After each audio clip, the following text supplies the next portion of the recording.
Ever wished you could have a sexual holodeck, like in your dreams? Oh yeah, like that concept from that late night radio show. Yeah, exactly.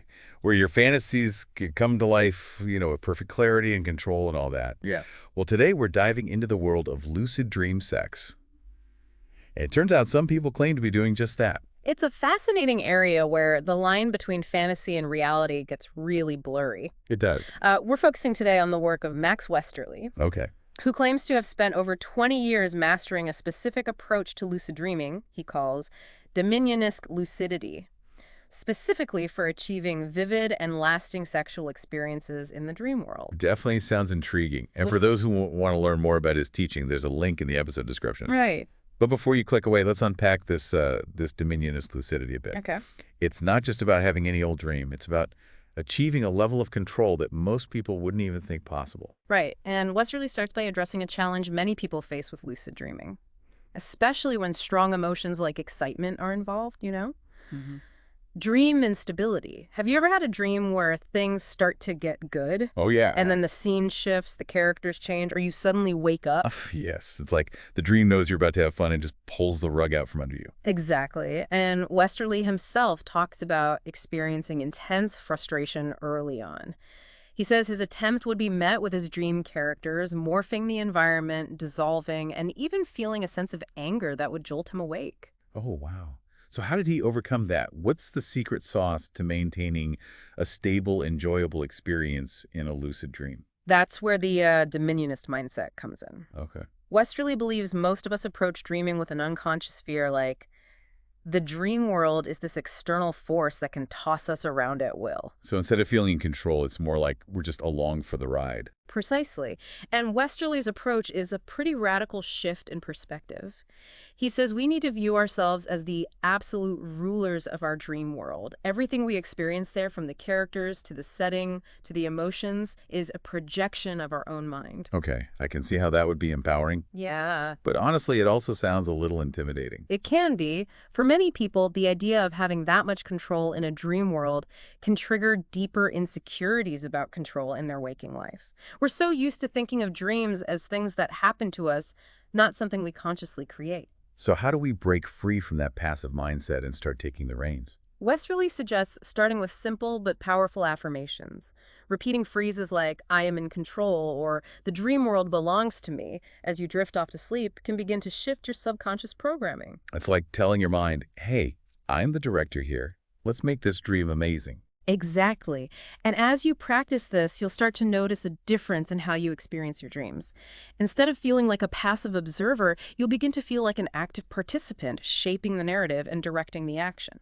Okay, I'm starting to see how this mindset shift could be key. Mm-hmm. But we also need practical techniques to actually induce lucid dreams in the first place. Right, absolutely. Westerly outlines several techniques specifically tailored for inducing lucid dreams that are conducive to, well. Right. He starts with MILD, which stands for mnemonic induction of lucid dreams. Okay, I heard of that one. It involves setting a clear intention before bed, visualizing the dream you want to have, Mm-hmm. and really focusing on the sensations you want to experience. It seems like a natural fit for this type of lucid dreaming. Yes, and Westerly emphasizes the importance of engaging all your senses in the visualization. Sight, touch, sound, even smell and taste. The more vivid and realistic the visualization, the more likely you are to manifest it in your dream. So it's not just about picturing it in your mind's eye. It's about fully embodying the experience in your imagination. Exactly. Another technique he recommends is WBTB, or wake back to bed. This involves setting an alarm to wake up after a few hours of sleep, staying awake for a bit, while focusing on your intention to have a lucid dream, then going back to sleep. I've heard that this takes advantage of the REM sleep cycle, where we tend to have more vivid dreams. You're right. By interrupting your sleep and then returning to bed with the intention of lucid dreaming, you're essentially priming your mind to enter a dream state with greater awareness. Okay, so we've got the intention setting and visualization down. What else can we do to boost our chances of having a lucid dream? Westerly also highlights the importance of reality testing. This is basically the practice of regularly checking throughout your day whether you're dreaming or not. You mean like doing those classic reality checks, like trying to push your finger through your palm or looking for inconsistencies in your surroundings? Precisely. By making this a habit, you're training your mind to question the nature of reality, which can carry over into your dreams. So you're basically increasing your chances of realizing, hey, wait a minute, this isn't real. I must be dreaming. Exactly. And that moment of realization is the key to lucidity. It gives you the power to take control of the dream and shape it according to your desires. This is all fascinating stuff, and I have to admit, I'm starting to get a little more confident about the possibility of achieving this Dominionist lucidity, Mm. but there's still a part of me that's wondering, what are the limits here? Well, that's where things start to get really interesting. Westerly hints at some truly mind-bending possibilities, like the ability to manipulate time within the dream. Wait, hold on. Manipulate time, like actually slowing down or speeding up time within the dream itself. That's what he suggests. He claims to have experienced time dilation where minutes in waking life feel like hours within the dream. He even talks about spending subjective weeks, months, or even years in a dream, almost like achieving a kind of immortality through lucid dreaming. Whoa, that's some next level stuff. I'm definitely going to need more information on that. He does delve into those more advanced concepts in his newsletter, which, as a reminder, you can find linked in the episode description. Okay, before we get too lost down those bizarre rabbit holes, let's bring it back to the practical side for a moment. Are there any other techniques Westerly recommends specifically for this type of lucid dreaming?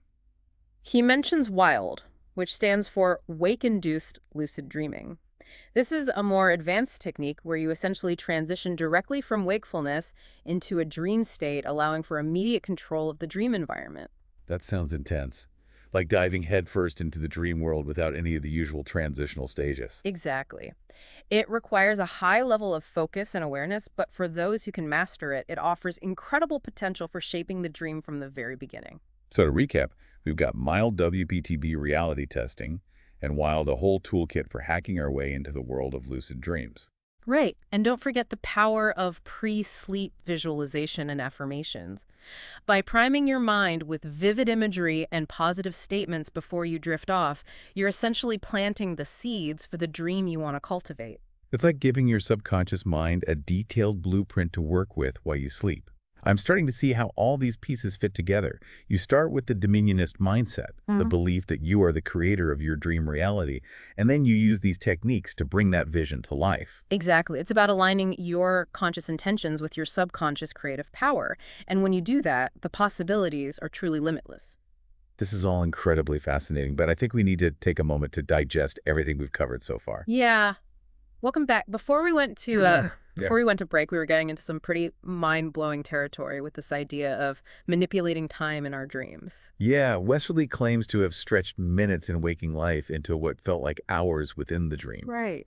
He even suggests it's possible to experience weeks, months, or even years in a dream. It definitely challenges our everyday understanding how time works.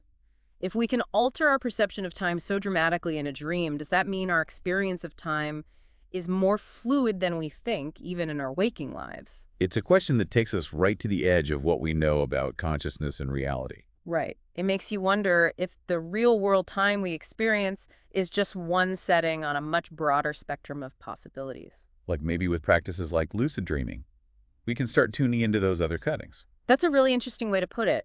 Westerly doesn't explicitly address this in the material we reviewed, but it is a natural extension of the ideas he's presenting. If we can shift our perception of time and dreams, why not other aspects of reality as well? Okay, but let's reel it back in for a second. Part of me is still a bit skeptical. Is this really possible, or is Westerly just weaving a fantastical tale to, well, sell more newsletters? It's healthy to be skeptical, especially when dealing with extraordinary claims.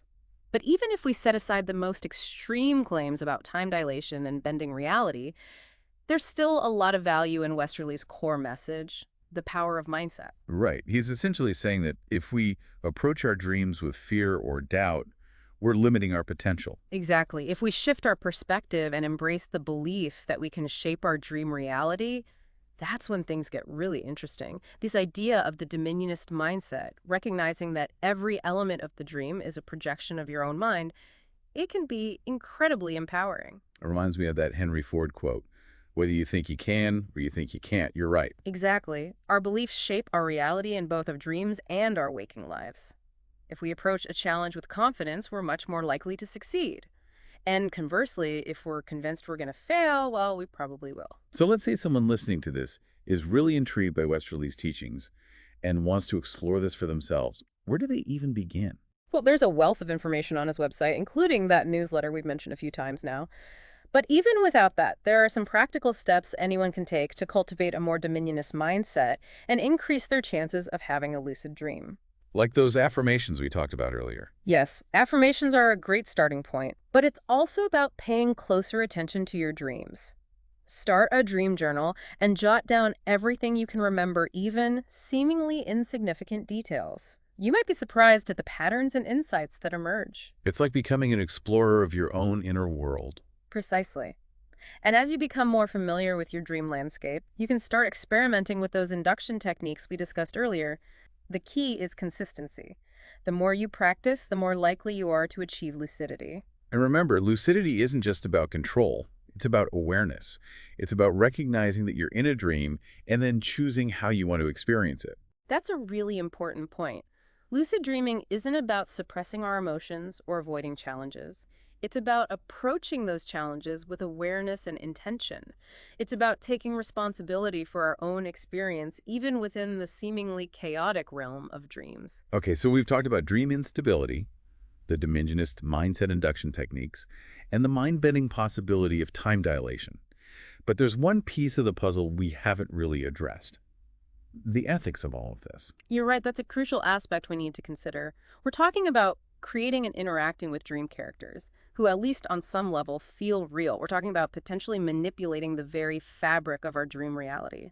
It's important to approach this with a sense of respect and responsibility. If we are the rulers of our dream world, what responsibilities come with that power? That's a question each individual has to grapple with. There are no easy answers. But it's important to be mindful of the potential impact our actions can have even within a dream. We should treat dream characters with the same respect we would afford anyone in waking life. It's like the Spider-Man adage, with great power comes great responsibility. Exactly.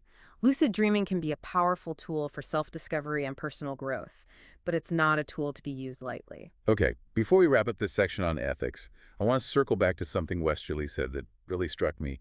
The idea that the mere belief that our dream world is unstable can actually make it unstable. That's such a fascinating concept. It really highlights how powerful our beliefs can be.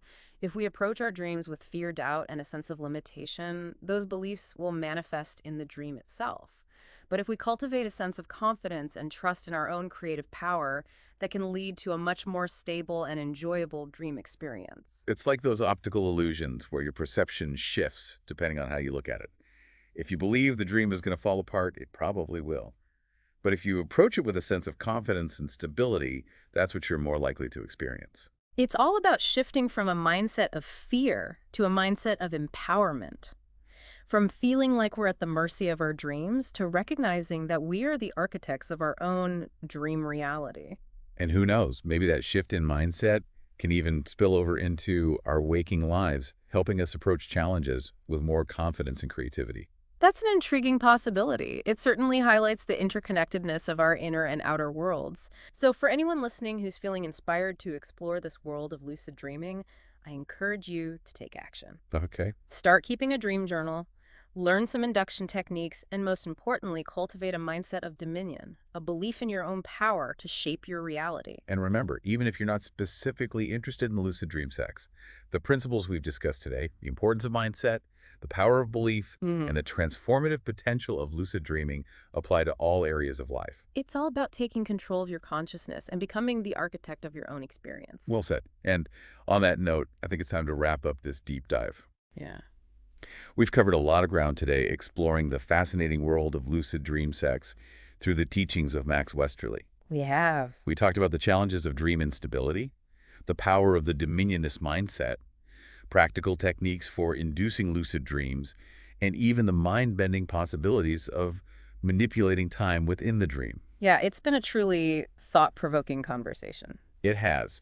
And if you're intrigued by what you've heard today and want to learn more from Max Westerly himself, don't forget to check out the link to his website in the episode description. He goes into much more detail there, offering guidance and techniques for those who want to explore these concepts further. As always, we encourage you to keep exploring these ideas on your own. Yes. Keep a dream journal experiment with different techniques, and most importantly, cultivate a mindset of curiosity and possibility. Right. Who knows what you might discover? The dream world is a vast and uncharted territory. There's so much potential for growth, exploration, and self-discovery waiting to be unlocked.